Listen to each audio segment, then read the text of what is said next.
Aujourd'hui, je veux vous parler d'une découverte qui pourrait bien changer votre façon de voir votre vie. Asseyez-vous confortablement, parce que ce que je vais vous révéler sur vos 3 ans va vous faire voir vos réactions actuellement sous un jour complètement nouveau. Je vais commencer par une question simple. Combien d'entre vous se sont déjà surpris à faire un geste, utiliser une expression ou avoir une réaction qui ressemble étrangement à celle de vos parents? Si vous levez la main mentalement, vous n'êtes pas seul. Il y a une raison scientifique très précise à cela. Les recherches du docteur John Bowlby, le père de la théorie de l'attachement, ont montré qu'à 3 ans, notre cerveau est comme une éponge ultra-sensible. À cet âge, nous développons ce qu'on appelle en psychologie un modèle interne opérant, une sorte de carte mentale qui va influencer toutes nos relations futures. Ce modèle se construit en observant et en imitant nos figures d'attachement, généralement nos parents. Mais voici ce qui est fascinant. Cette imitation ne se fait pas de manière consciente. Elle est rendue possible par ce qu'on appelle les neurones miroirs, découvertes par le professeur Giacomo Rizzolatti dans les années 1990. Ces neurones particuliers s'activent aussi intensément lorsque nous observons une action que lorsque nous la réalisons nous-mêmes. Chez un enfant de 3 ans, ce système est particulièrement sensible. Je vais vous donner un exemple concret que vous allez certainement reconnaître. Imaginez un père qui, lorsqu'il est stressé, a pour habitude de se masser les tempes en fermant les yeux. Son enfant de 3 ans observe ce comportement et sans comprendre la signification du geste, l'intègre comme une réponse automatique à l'inconfort. 20 ans plus tard, ce même enfant, devenu adulte et cadre dans une entreprise, reproduira ce même mouvement lors d'une réunion tendue, sans même réaliser qu'il s'agit d'un héritage familial. Ce phénomène va bien au-delà des simples gestes physiques. Les travaux du docteur D. Tronick à Harvard sur ce qu'on appelle la communication affective non-verbale montrent que les enfants sont capables de décrypter les émotions les plus subtiles de leurs parents. Un froncement de sourcils presque imperceptible, une légère tension dans la voix, un sourire qui ne parvient pas tout à fait aux yeux, bien avant de maîtriser le langage. Prenons un exemple qui parle à beaucoup d'entre nous. Une mère rentre épuisée du travail. Elle dit à son enfant « Je suis fière de toi ».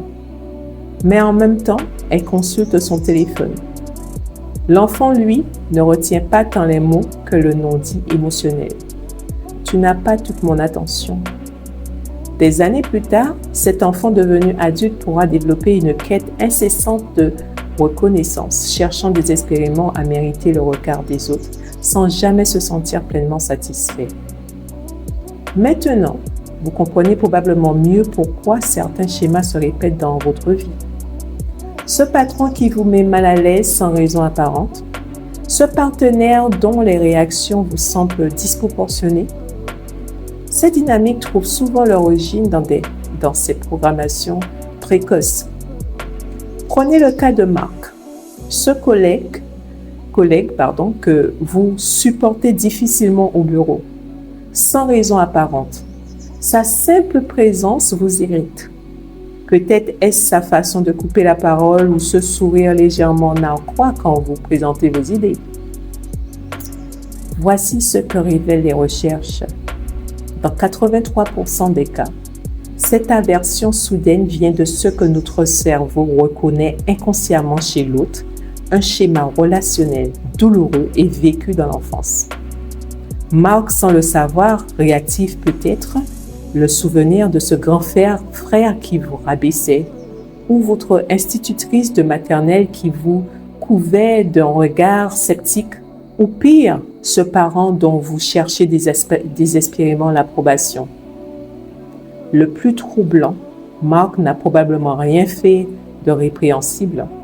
Votre réaction dit bien plus sur votre histoire que sur sa personne. La prochaine fois que vous ressentirez cette irritation monter, essayez ceci. Notez mentalement ce qui vous dérange exactement chez lui. Demandez-vous qui d'autre dans mon passé se comportait ainsi. Observez comment cette prise de conscience modifie votre ressenti. C'est exactement le genre de schéma que nous aidons à décoder dans le programme MOXIE. Non pas pour vous faire aimer Marc, mais pour vous libérer de ces réactions automatiques qui polluent votre quotidien professionnel. Je vous propose un petit exercice que vous pouvez faire dès aujourd'hui. La prochaine fois que vous sentirez monter une réaction automatique, cette colère explose trop vite, cette retenue qui vous empêche de vous affirmer, posez-vous cette question. Est-ce vraiment moi qui réagis ou est-ce l'écho de ce petit enfant de 3 ans qui cherchait à s'adapter à son environnement? Cette simple prise de conscience crée un espace de liberté ou un choix différent. C'est le premier pas vers ce que nous appelons dans notre programme aussi la reprogrammation émotionnelle consciente. Un processus qui permet de garder ce qui nous sert dans notre héritage émotionnel et de transformer ce qui nous limite. Nous sommes tous les héritiers de notre histoire, mais nous ne sommes pas condamnés à être les prisonniers. N'hésitez pas à liker si vous pensez que ce message peut aider d'autres personnes et bien sûr à vous abonner pour ne pas manquer la suite.